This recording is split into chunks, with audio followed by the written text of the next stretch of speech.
Hello friends, welcome back to my YouTube channel free class. आज આપણે ધોરણ 4ની project પ્રવૃત્તિમાં પ્રવૃત્તિ નંબર 32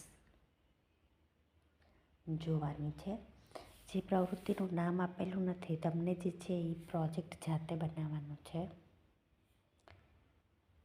અહીંયા તમારે પેજ નંબર 72 અને 73ની અંદર તમે જે પ્રોજેક્ટ બનાવેલો છે તેની માહિતી લખવાની છે।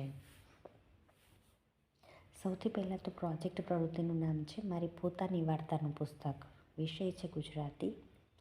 પ્રોજેક્ટ પ્રવૃત્તિ શરૂ કર્યા દિવસથી પૂર્ણ કર્યાની તારીખ અથવા દિવસો લખવાના છે, જે મેં 7 દિવસની અંદર જે છે આ પ્રવૃત્તિ પૂર્ણ કરી છે। ત્યાર પછી પ્રોજેક્ટ દરમિયાન ઉપયોગમાં લેવામાં આવેલી સાધન સામગ્રી લખવાની છે, જે મેં A4 સાઇઝના કોરા કાગળ, સ્ટેપલર અથવા તમે દોરો પણ લઈ શકો, બોલપેન અને મીડિયા કલર। પ્રોજેક્ટમાં સહભાગી વ્યક્તિઓ હું અને મારા ગુજરાતીના શિક્ષક। પ્રોજેક્ટ દરમિયાન શું કાર્ય કર્યું? તો કે સૌપ્રથમ આ પ્રોજેક્ટ બનાવવાની પ્રેરણા જે છે તે મને મારા શિક્ષકમાંથી મળી। મારી શાળાના ગુજરાતીના શિક્ષકે અમને સ્વરચિત વાર્તા બનાવવાનું જણાવ્યું અને વર્ગના બાળકોને સમજાવ્યું કે કેવી રીતે વાર્તા લખવી અને પુસ્તક બનાવવું। મેં A4 સાઇઝના 3 કોરા કાગળ લીધા, તેમાં અલગ અલગ 3 વાર્તા લખી અને વાર્તાને અનુરૂપ ચિત્ર જે છે તે કાગળ પર દોર્યું અને ઉપર કોરું પેજ લગાવીને તેને સ્ટેપલરની પિન વડે જોડી દીધું। ફ્રન્ટ પેજ ઉપર મેં મારી વાર્તાનું પુસ્તક એવું ટાઇટલ એટલે કે શીર્ષક આપ્યું અને ત્યાર પછી ડેકોરેશન કર્યું, શણગાર્યું।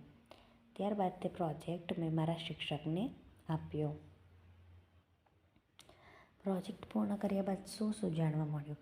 તો સૌપ્રથમ આ પ્રોજેક્ટ પૂર્ણ કર્યા બાદ અમારો આત્મવિશ્વાસ વધ્યો કે અમે પણ વાર્તા રચી શકીએ છીએ અને વર્ગના બધા વિદ્યાર્થીઓ પ્રોજેક્ટ બનાવીને લાવ્યા હોવાથી નવી વાર્તા અને નવી રચના સાંભળવા મળી। તેમજ અમારી પાસે પણ જાણે ખજાનો હોય તેમ જાજી બધી વાર્તાનું સંકલન થઈ ગયું। માહિતી અને લેખન, ફોટોગ્રાફ, ડ્રોઈંગ માટેની જગ્યા છે। મેં જે પુસ્તક બનાવ્યું છે વાર્તાનું તે મેં અહીંયા ડ્રો કર્યું છે।